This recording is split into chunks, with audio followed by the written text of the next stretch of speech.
that's the one thing that when you're feeling your personal vibes, like getting away from those gamma rays, I think assuming positive intent always puts you closer back to the ocean.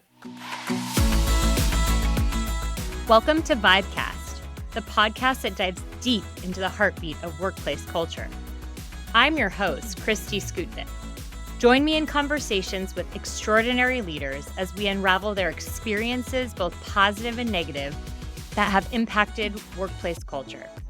This podcast is more than storytelling. It's about actionable insights. Are you ready to transform the vibe at your workplace? Let's go. Today, I got to chat with Cayce Lynch, who is the Administrative and Equity Partner for Tyson and Mendes, a national civil litigation and insurance defense law firm that is at the forefront of stopping nuclear verdicts. She is part of the strategic leadership team and responsible for almost 500 team members across the organization, driving the formulation, development, and execution of firm administrative functions nationwide. Her team has led the firm through unprecedented growth and industry-disrupting innovation over the last decade. She's also a mom of 2 young daughters and is passionate about building a longer table for women and supporting working mothers at all stages of their careers. In our conversation, we go way back to how experiences in elementary school shape the way we create experiences and vibes in the workplace.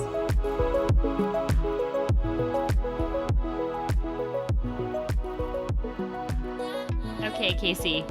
So I'm so excited to have you. First of all, it was like a cold outreach because you've been, peppering LinkedIn with all this goodness lately, which during our last conversation, I came to realize that was a goal of yours for this year. So it's just so cool to see a goal realized so organically in my mind.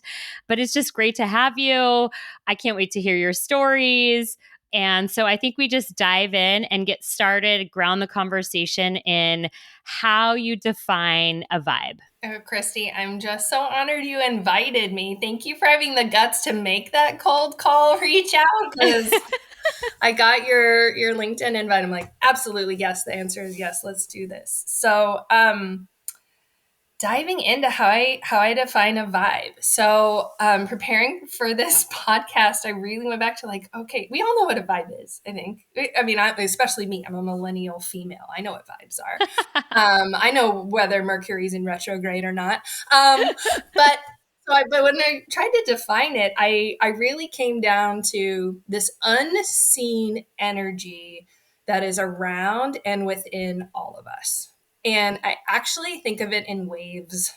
Like sound travels in waves, light travels in waves. When vibes change, or when the vibe changes, I feel like the energy of the wave changes. And so when it comes to work, this vibe is this unseen energy, whether it's we're working from home, like in an office, if we're on the road, whether we're preparing for work, whether it's Sunday night and we're getting for work the next day, like these vibes could either be good or bad, right? And when you're in a flow with your work, when it's in a really great vibe, I feel like it's the ocean. It's these longer waves, super smooth. Like think of a calm Lanikai Hawaii vibe wave, not a North Shore crashing wave. Yeah. So like these very calm app waves. But when you're not in a supportive working environment, when that vibe is off, it's like the wave is very tight. This invisible vibe is very tight, like a gamma ray. And yes, for those scientists listening, I had to Google what a tight wavelength was. Gamma rays are apparently have very high frequency. And so that's, when you're anxious, that energy is going up and down. It's a very short, just like negative, tight frequency vibe. Like a fast heartbeat almost. Yes, yeah. Exactly. Yeah. Oh my gosh, that's so good. I love that. And I mean, you're by the beach, I'm by the beach. Like there is something when people are like, "Do you go to the beach a lot?" I'm like, not really, but there's something about the environment around the beach that is just different than other places. So it's more about the environment. It's the vibe, I'm surrounding my whole life around the vibe.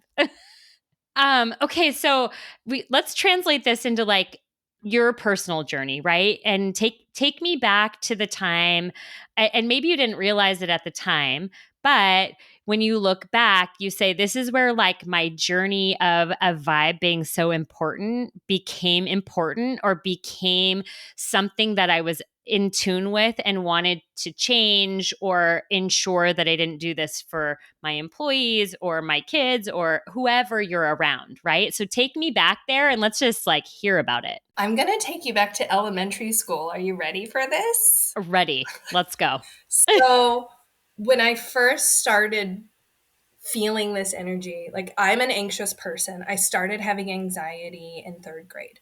And so I almost started out defining a good vibe as like a diagnosis of exclusion. Like if these negative feelings aren't here, then I'm good. It's like I don't necessarily have to be perfect ocean Lanikai waves. I just need to avoid these gamma rays. Like I just need this negativity, this anxiety to be gone. So I'm a little embarrassed to admit this, but let me frame this in a story. So I'm a lawyer. And despite all of the school I went through, I did not enjoy school. So why did I sign up to do more and more and more? Like, I don't know what this says about my personality. But I started having this negative vibe in third grade, and it went literally all the way through my last semester of law school. And I would get a sinking pit in my stomach on Sundays, knowing that there was some homework I needed to start doing because I put it off as long as possible, off a procrastinator. Spent my Sunday nights with Monday Night Football on doing my homework, getting ready to go to school the next day. And as I grew and I matured, the reasons for this sinking pit, what I think they call the Sunday scaries now, like that changed, of course. But the feeling itself, knowing that I now must go do tomorrow the thing I do not want to do, that didn't change. So I've worked in a job as a lawyer that gave me those vibes. And I knew as I grew in my professional career, like, I don't want to live my life this way. So not quite knowing what the right answer was, but knowing what it wasn't, I know what the feeling shouldn't be, really gave me a lot of direction in the things that I sought out, what I was looking for. And now today, the vibe that I want to create for my team members every day, I don't want them to have the Sunday scaries. So tell me about what the Sunday scary, like why the Sunday scaries in third grade, right? Besides like the normal, like you're a kid, oh, I hate school. I don't want to go sit for 6 hours. Like, what about your experience made that real, made that like, ugh. So as you might imagine, many of us who are lawyers are type A. I describe myself as a recovering perfectionist. In the third grade, my and this is no reflection on my family. I love them to death. We moved schools. We moved cities and we moved schools. And I had this amazing opportunity to go to a private academy in our new city. And let me just say that the education that I received there was so top notch that I credit it. I mean, we were learning things in the fourth, fifth, and sixth grade that when I went to public school in high school, I'm sitting there thinking, I learned this in the sixth grade. So it was an incredibly rigorous education, but I was a perfectionist and I wanted to do it perfect and it was hard. So I was hustling, I think striving towards the unreachable perfection that I didn't understand in the third grade as an actually reachable. And I also had left my community, right? I was the odd kid out. I was the kid with the silly accent. And so I think it was just constant striving and not feeling like I belonged. Yeah. Yeah. You weren't like connected, right? To a community that could kind of lift you up in the times where you're like, ugh, what's going Yeah, on here? super competitive. And I settled in, of course, but I think that's definitely where those bad vibes started. Yeah. It's so interesting. I was sharing with you a little bit earlier that I spoke with somebody the other day and he was sharing that his experience with like creating these vibes or experiencing good and bad ones went back to middle school. So I just think it's so fascinating that this theme has started to carry through of like how early you have little ones, mine are a little bit older than yours, but how early we can create these experiences for our kids where they feel something, good or bad or ugly, right? And then they reflect back as they're older and they can say, oh my gosh, that shaped like how I do the things that I do today. That's completely wildly fascinating to me. I know it might not be to some, but it just like it's so cool and so like scary at the same time that It's you're a little bit yeah. scary how impactful these moments can choose, like, and you don't know which ones are going to be impactful. Exactly. Okay, so carry us through to like law school, right? Or like college and law school. And what you started to recognize were like good vibes and bad vibes. I have to imagine that you did some law internships or worked at different law firms that started to like, you started to pick through what a good experience and a bad experience was and like why you wanted one over another. Maybe talk us through a little bit of that. That belonging, that supportive culture is a huge piece of it for me personally. The most incredible teams that I've been on and projects I've gotten to do and companies that I work for, it's that I felt accepted for who I am and the strengths that I brought to the table and not overly criticized for messing up because we're all humans. We're all going to mess up. And just that overall mentality of we're in this together and we're growing through it. Like, it's okay to make mistakes. You actually need to make mistakes, as uncomfortable as they are, to learn and grow. Let's just all do it together. Can you give an example? You can keep names change and whatever you need for the sake of privacy of those who may or may not be looked at in a favorable To light. protect the innocent. Yeah, there you go. There's the lawyer speaking you to protect the innocent. Um, a particular story or environment that you worked in where it was not like that, right? Where it was like not supportive and maybe you thought it was going to be, but like what were those like micro moments? I describe them as the micro moments that matter that allowed you to see that this actually isn't a collaborative space where I feel like I belong. I have one. I think we all have one, but I have one. So a big one for me was um, before I went to law school, I worked for a relatively short period of time for a small law firm near me. And this was meant to be a limited in duration assignment. They knew that, when I went into the job, and the person that I worked for was very difficult to work for. And I've learned techniques now later in my career that I wish I could go back before I even went to law school and say, but if you would have asked this clarifying question when they gave you the assignment, I bet maybe then you could have delivered better on the end work product. But so I got the Sunday scaries, right? I counted the hours on the clock until I could leave, and I dreaded having to turn in an assignment because it didn't feel like whatever I did, it was going to be wrong. It was never this part was great. Let me tell you what needed to be done differently. And let me tell, like, I was filing paperwork. I was literally just like, It's not like you're going to court to fight a no, big lawsuit, I right? was Yeah. just organizing the files. Like, and I think it was my supervisor's mentality. Maybe that's the way she was raised. Maybe that's the circumstances under which she learned to thrive. There's a lot of reasons why that might have happened, but it was a very, very long, short duration with this law firm to the point where it was so bad, I questioned whether I should go to law school.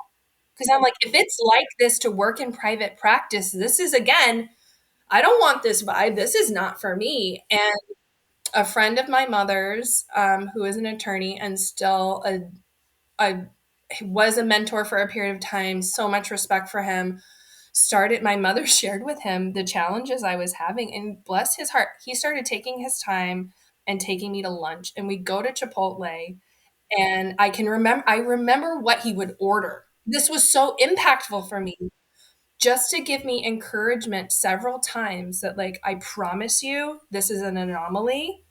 There are those of us out here who treat people differently. And don't quit, don't be discouraged, make it through this. I didn't quit, I made it through it. But then I knew, and just knowing that there were going to be more options for me where I wouldn't have that vibe gave me the courage to push through and to stamina to press through. It's so wild that like one person can have that impact on like potentially if you didn't have that grit and determination to keep going or seek out that mentor that you could that person could have stifled one person's future career. That's so the impact that vibes can have on people and like their future trajectory is wild to me. Wild, right? You can't put a dollar on that, but you certainly can like have a million stories about people who change and maybe sometimes for the better, right? We all need a kick in the pants every once in a while that like we're just not doing the thing that we're cut out for. But I mean, I've been in your boat before too with clients of like, you're like, wow, everything I do, nothing makes you happy. Like, not a single thing. Like, I must suck at what I do, even though I've been doing it, but I must really suck at what I do. So may I pick up a tip? Oh, let me start over Yeah. on that. Whoa. May I provide a Yes. tip that I picked Yes. up to where I wish I had this skill when this was happening? So if you're listening and you're in this place, Brene Brown talks about this in Daring to Lead. Okay, she talks about her team when someone's accepting an assignment, going back to your supervisor and saying, what does done look like to you? What does done look like? And I've had people ask me on that in a way that I didn't quite like as much as the boss, where someone said, but what would be a good job at the end? Like, what's success on this? And I'm like, well, now I'm like having to walk you through each individual point about what makes it good. We're instead of saying, going back to my old scenario, make sure that the files are alphabetized. I want these two categories pulled out into a different cabinet, not just go organize the file cabinet. Like, okay, well, what does a done project look like? Well, these two categories are pulled out and then it looks like this without having to feel like you're spoon feeding success to someone. You're just providing guide rails and a framework. Oh, Brene Brown's so good. She also says clear is kind and unclear is unkind. And that's kind of what the same thing is, right? Is just being very, very, very clear. And if you're not clear, going back and asking for that clarity so that like there's clear expectations all the way around. And if you're in that situation where the vibe is off and you don't feel like anything you do delivers excellence, maybe just reframe those questions you're asking from the outset so that you know you're on the right path. And if you're still getting negative feedback at the end of all that, then I would say it's not you. Yeah, go somewhere else. Like you've checked that box. You've checked that box. So at that firm that you were at, did you see like high turnover? Did you see high stress rates? Like what was the impact? I hear what it was for you, but then when you look at it as a firm, like what else was happening there? Super high turnover on the staff. It was in the, 8 months I was there, I lost count of the temp agency people that would come through. They insisted on using temps, didn't do any direct to hire. And I understand there are business reasons behind that, but I think it's because there was high turnover and they needed to know someone new was coming in the door, which is really sad. And the attorney count wasn't growing. It was a very small firm, and the people that were there, and here's the other vibe, right? This was, of course, like 20 years ago. Everyone was in the office and every door was shut. Like as you walked, like think of these executive offices around every door was shut all the time. For an attorney door to be open, I'm like, oh, I didn't know if they were here or not. I was the one answering the phones. I had to check because all the doors are always shut. Wild. And blocking all the natural light coming in because they're all like around the edge of the office. My gloomy interior cubicle was all. Yeah, with the high walls. Talk about physical space creating a vibe too, right? Like shut doors are just uninviting. Cubicles with high walls, just not fun. Okay, so you have all these experiences, right? And then you go to your current firm, which you started as an individual contributor, right? 12 years ago. Do I have that right? Yes, I'm in my 12th year. Okay. Yes.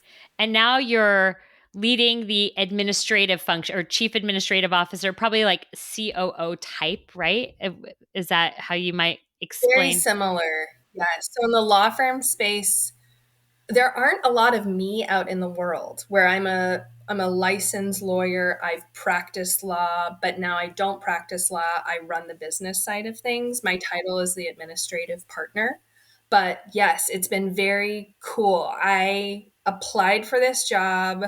So I graduated from law school, clerked at a state Supreme Court for a short period of time, finished that short clerkship, studied and passed the bar in California. That's a feat in itself, from what I hear. I don't know. I never went to law school or attempted it, but It was. And when I took it, I'm of the generation now where I get to say, well, when I took the bar yeah. exam, and it's true, when I took the bar exam, it was 3 days and now it's only 2. And I'm like, you kids don't know how good you have it. Anyway, I was just looking for a job, and the economy was not great at the time. I was applying to all these big law firms. I can remember, so I was living in a tiny studio apartment downtown San Diego, and I can remember going to coffee shops around the city throughout the day just to like get out of the studio and see the sunshine and have a coffee and scour the internet for jobs, legal jobs, lawyer jobs to be specific. And I would think about it and try to craft just this perfect cover letter to send to these AM 100 law firms. And I'm sure, bless those like hiring managers' hearts that looked at or didn't look at my application. I'm sorry for those. And one day I was in Bird Rock and went to Bird Rock Coffee Roasters, and right down the street was Tyson and Mendes. And I just saw the sign on the building, Googled it, and I'm like, they're a law firm. They do litigation. And they had just won a really big California Supreme Court case. And I'm like, I was an appellate clerk. This is amazing. So I sent the managing partner an email, and I just did the opposite. I think I actually still have the email. I need to print it and frame it, but it was along the lines of, hey, dude, I need a job compared to these perfectly verbose letters. And Bob Tyson, such a gracious man, said, well, we're not really hiring right now, but I'll give you an informational interview. And my heart sank for a minute. And I'm like, oh, informational. I just want a real job. And I'm like, you know what? That window just opened. You better take it. So I went to the informational interview, and he said, again, really not hiring, but the interview went well. So if you want to start doing project work for $20 an hour, I'll kick you some paralegal level work. And I was like, okay, I'll take it. And one thing led to another. So it's like I became a full-time lawyer, and then I started doing more administrative stuff and taking on bigger responsibility. And now I'm an equity partner and I run the business. So I've felt vibes within this organization at every level. Well, and talk about like be like the difference between like being your authentic self and just sending that email versus trying to be maybe somebody you weren't really. You probably were, but it wasn't like you weren't living into your full being, if you will, and how well that worked for you versus probably these hundreds of other things you sent Thank out. you for saying that. That's an excellent point that I've never thought of. I would agree with you that email that I sent to Bob was more authentic, Cayce. Yeah, like here I am. And then 12 years later, it obviously is a great fit, right? Because you've had these varying roles and now you're running parts of the business that as an equity partner. That's incredible. 12 years later. And timing is so much of the story, and working for the like just good people. It's been a blessing. Well, let's talk about the working for just good people, because I think that's important in creating the right energy in an organization as well, right? Throughout. So, what is it that makes them good and creates this environment of goodness? It is a unique story, and one that I love so much. So Bob Tyson and Pat Mendes of Tyson and Mendes met when they were young men. Pat was actually still in law school, and Bob was a newer associate in private practice, and Pat clerked at Bob's law firm, and Bob like became his mentor slash best friend, and they are still best friends to this day. And when Bob went out on his own and finally, I think, strong armed Pat to come join him, their friendship set the tone for their work and the way they treated each other. And then the clients were super happy with their results, right? And then they start hiring one staff member, and okay, now we need to hire a lawyer. And I mean, they were licking stamps at the beginning themselves, right? Trying to get those proofs of service out. So even now we're, 500 employees across the country in 21 states, and we're all in a remote environment. We have very much embraced a mentality of productivity first in allowing people to work from wherever they are most productive. And it's not just attorneys, it's staff members too. And that really, when you drill it back, what's the core value that leads to that? I think it's their friendship and treating each other the way you want to, treat people the way you want to be treated. They very much care about doing right by people and doing the right thing. And so they've always treated me that way. And that has given me the freedom and ability to always treat others and support others in that way. And it's the secret sauce that I think is making us successful.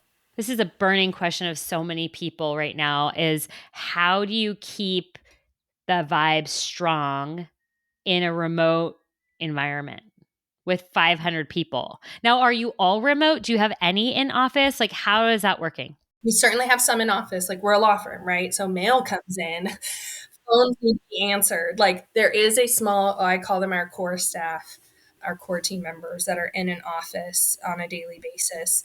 And we have, and the spectrum of who's taking advantage of what on productivity first, there are people who work best from an office and choose to work best from an office in small teams. So some of our offices, for example, New York, goes into our New York team members, our office is almost always full because that's where they work best.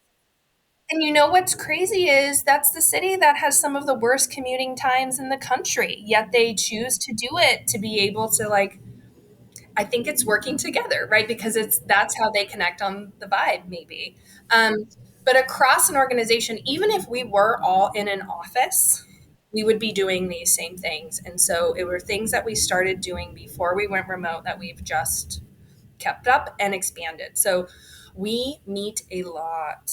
We meet a lot as an organization across offices In person or just on Zoom? over Zoom, and the policy is cameras on.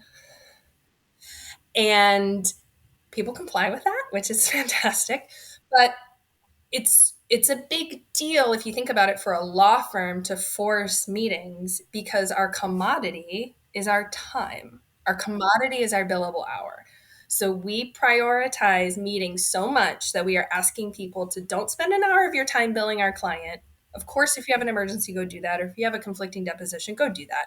But if you're at the office working, we're asking you to please stop, come together once a month for an hour of learning and collaboration together in a live setting. We call these meetings Bagels with Bob.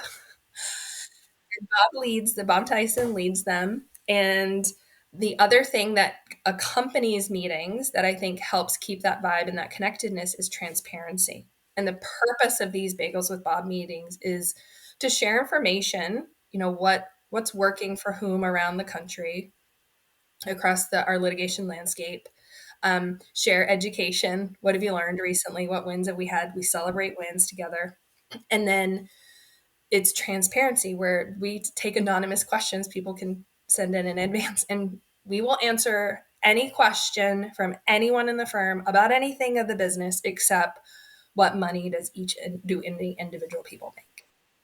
And people ask crazy hard questions sometimes, and we do our best to answer it and bring that authenticity and genuine response to whatever they've asked. But bringing people together where you can see each other, taking advantage of technology, and then being transparent in why certain things are happening. Now, people may not always agree with the final result, but they're at least going to know why and how we got here. Yeah. That's just one meeting. We have many, but that's just one.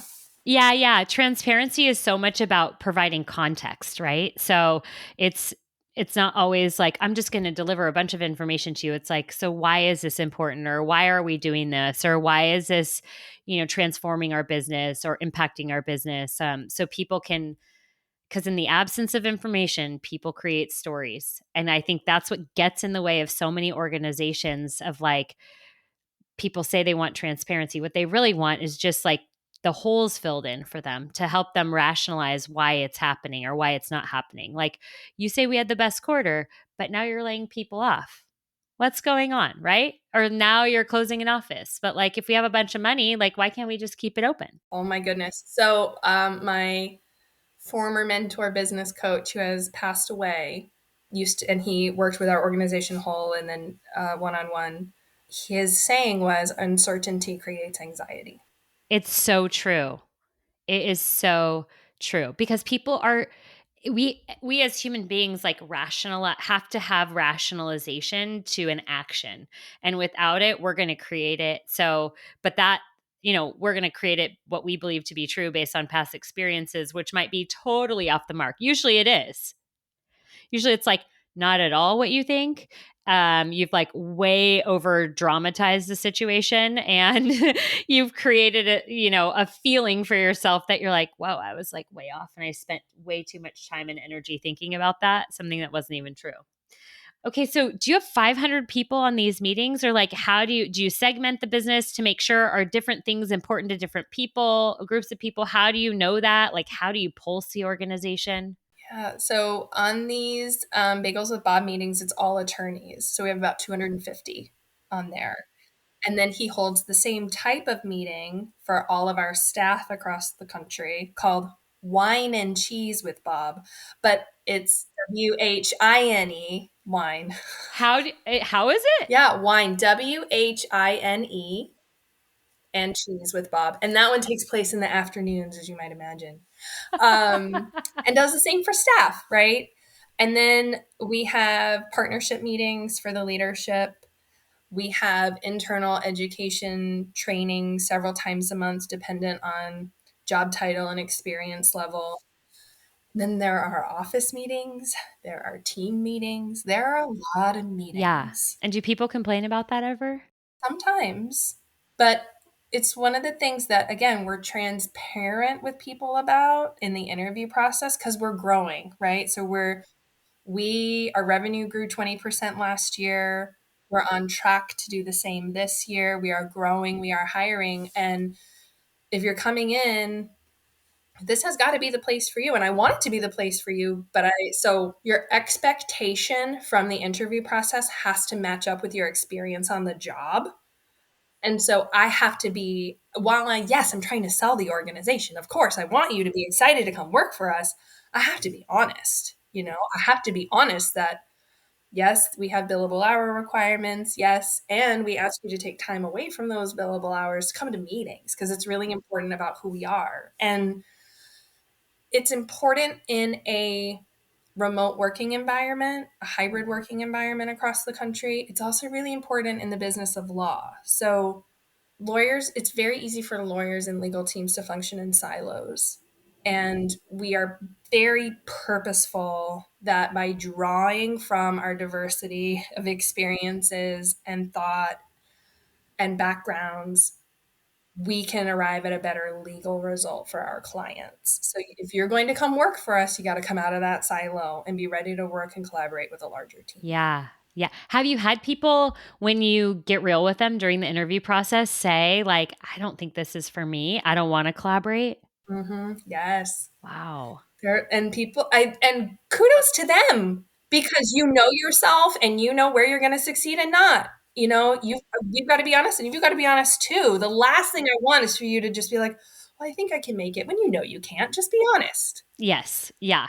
Yeah. That fit becomes so important because one, as we've talked about earlier, one terrible person, maybe they're not terrible, they just aren't right for the environment, can really create a bad, bad, bad situation. Bad. Okay, so I know too, something that you're super passionate about is like creating a bigger table for women in the workplace, right? So tell me how you're doing that internally with your organization or maybe externally. I don't know if you're involved in other organizations where you're making that happen, or you're a mom of two littles. I'm a mom of three, not so little anymore. That's important to recognize and note and talk about because it's real, and there's a push and pull every single day. So yeah, just tell me more.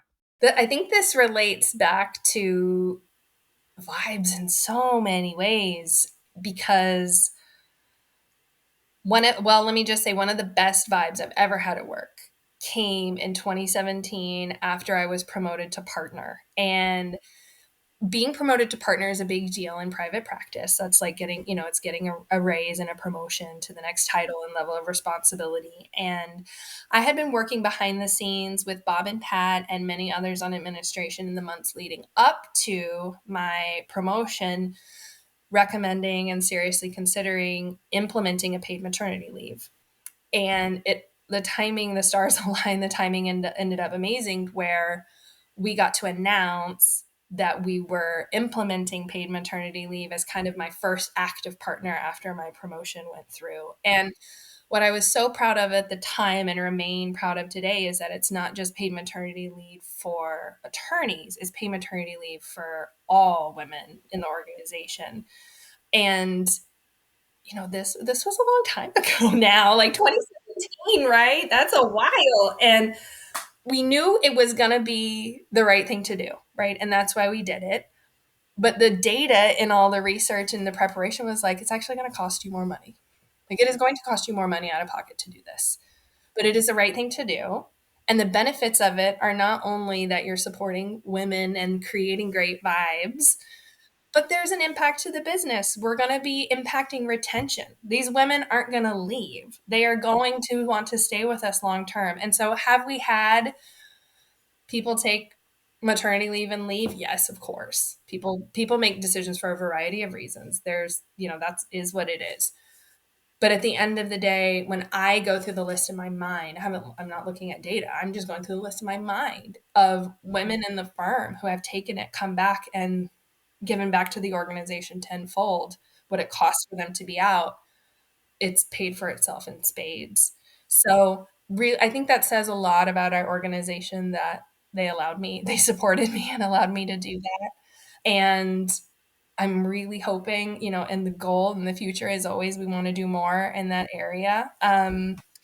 Today, even outside the organization, so we actually just booked and we're getting ready for our very first in-person like client event since COVID. We converted everything to webinar, and we've gone to conferences and done things in person, but we haven't actually like rented out this space and had a speaker and a theme and all these things. And the very first one that we're investing in is a women's event. And I'm just so excited that I get to go present to our clients in New York City.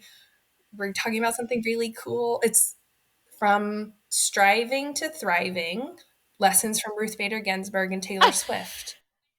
That's so cool. I know, right? Like, I'm just two women I love. Let me talk about them and lessons we can learn for our life. So I'm Yeah. so like, we're going to make it fun. It's amazing. But that our organization, like, yes, it impacts the vibe. It is the right thing to do.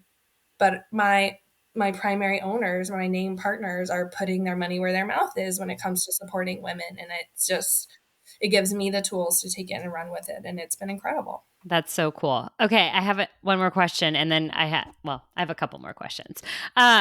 So when somebody comes to you in your organization and they think that there's something that they want to do in order to create the vibe for their team, or that somebody in the office, or do an event or something like that, how do you respond to that?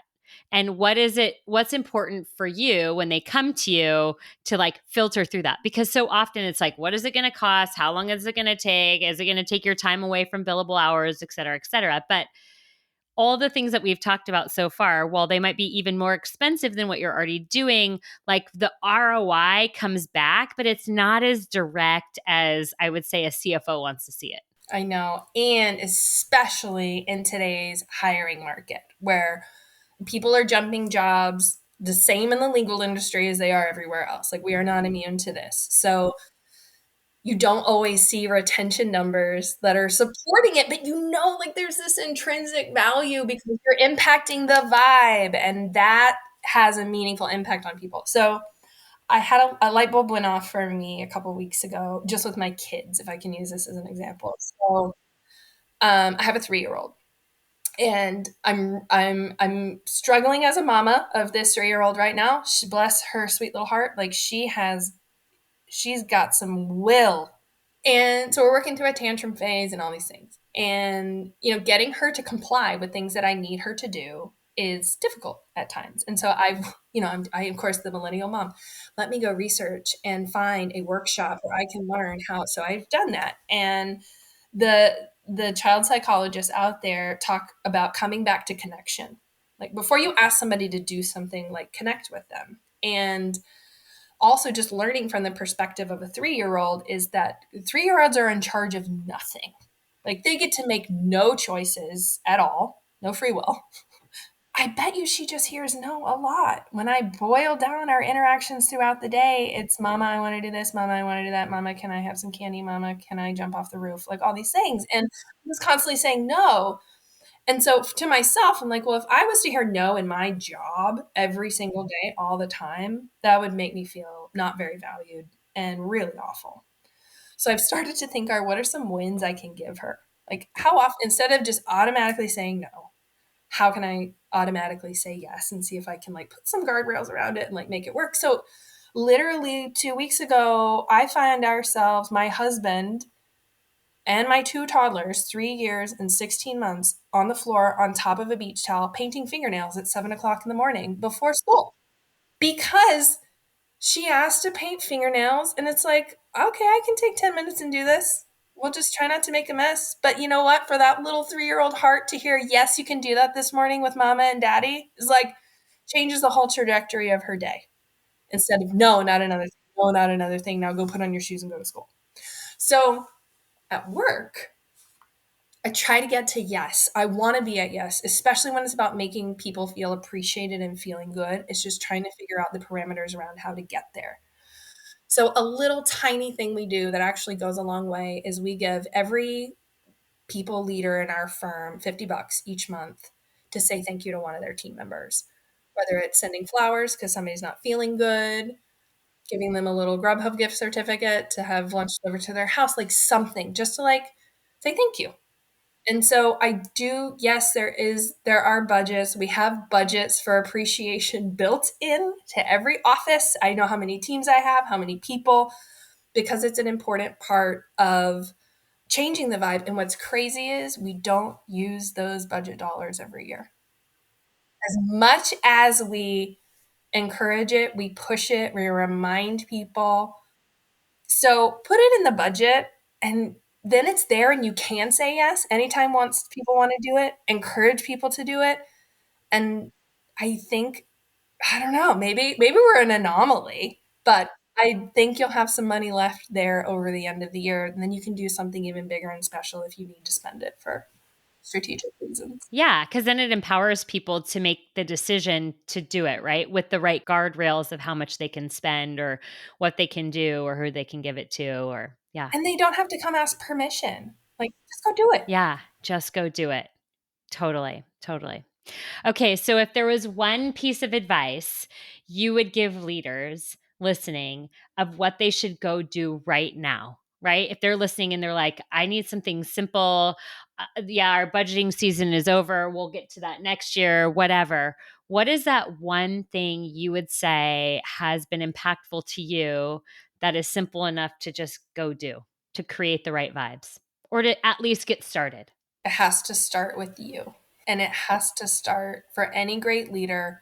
You've got to have some powerful and insightful and sometimes brutal self reflection.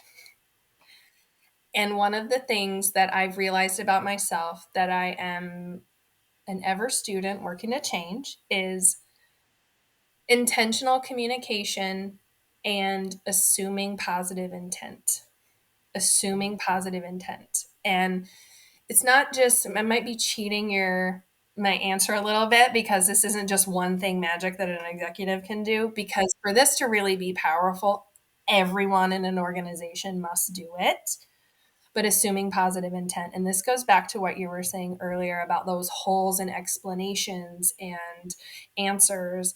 You just start filling it in your mind. And I think it's human nature to make those negative holes. Like, they must be short with me today because they're mad at me and I didn't do a good job on that project. Well, and then that breeds like a lack of trust, right? So then you start to distrust the organization thinking that they're not telling you something honestly when in fact that's not true at all. Their dog might be sick. You have no idea why they might have just been short with you on something. So it's as soon as something, so when my vibe is off, it is very often because I have not assumed positive intent or I have assumed negative intent, and people are intrinsically good.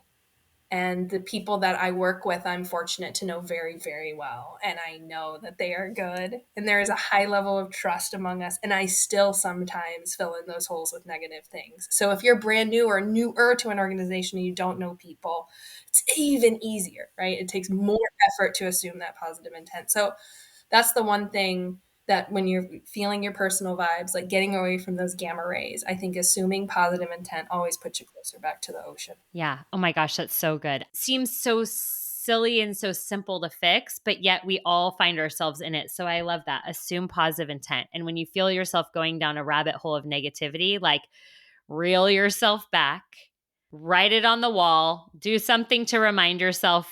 I think Brene Brown, again, she's another one of my women I love. So maybe my next women's event should be lessons learned from Brene Brown. Yeah. But I think she says, what story am I making up in my head right now about this? What am I telling myself about this? And Dr. Becca Kennedy in the parenting space talks a lot about assuming positive intent on behalf of your kids in those scenarios. So it applies to everybody, but it's just the opposite of human nature. It totally is. And how we got there is wild to me because when you look at your kids, I don't know, because your kids are still little and they just like assume the best always, right? It's like at some point that changes and I wish we could find that sweet spot and just like or pluck the negativity out of it and keep that positive vibe going. Okay, so a little bit of a lightning round just to get to know you a little bit more. So I'm just going to ask you this or that. So beach or mountains? Beach. Tea or coffee? Coffee. But I am drinking tea because I've already had 2 cups of coffee, and that is Netflix or streaming service or the movie theater? Streaming. And since you're in California, Disneyland or Knott's Berry Farm? Disney. Well, I just so appreciate you, reaching back out to me when I reached out to you, taking the time, before this recording to chat with me, during this recording to chat with me. I know you're so close to where I am. I know there's going to be future opportunity. We already said we're going to do a part 2. We'll figure out what that looks like and what we're going to talk about. I just see, so much goodness in you making an impact on 500 people. That's a lot of people that you are impacting on a daily basis. So keep fighting the good fight and creating good work vibes because it's, not for the faint of heart, and not everybody is willing to take the risk to do it, I would say. Thanks, Kristi. We definitely make mistakes. We're human, but again, working from the very best intentions and pulling from those values of, truly just like friendship and the golden rule. And it guides us forward. So we love when we get it right, and we're learning when we get it wrong, and onward and upward. New challenge every day.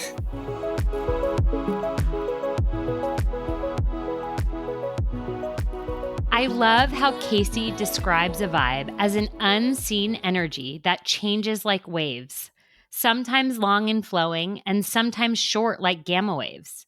When the vibe changes, the energy and flow changes, and the impact can be felt, whether good or bad. It was also fascinating to hear Cayce's story about her experience in 3rd grade and how that has shaped her definition of what not to do in creating good vibes. Last but certainly not least, the simplicity of the core value of friendship is something that I don't often hear or see when it comes to corporations, especially as large as Cayce's firm. We all want to connect and belong, and that starts with friendship. So cool. Keep vibing, my friends. If this episode inspired you and you want to see how you can take the next step to creating a better vibe within your organization, I'd love for you to download our complimentary 75 Vibes worksheet. This is a simple tool to create a habit and mindset around creating great vibes in work and life. The best part, it's simple and it works.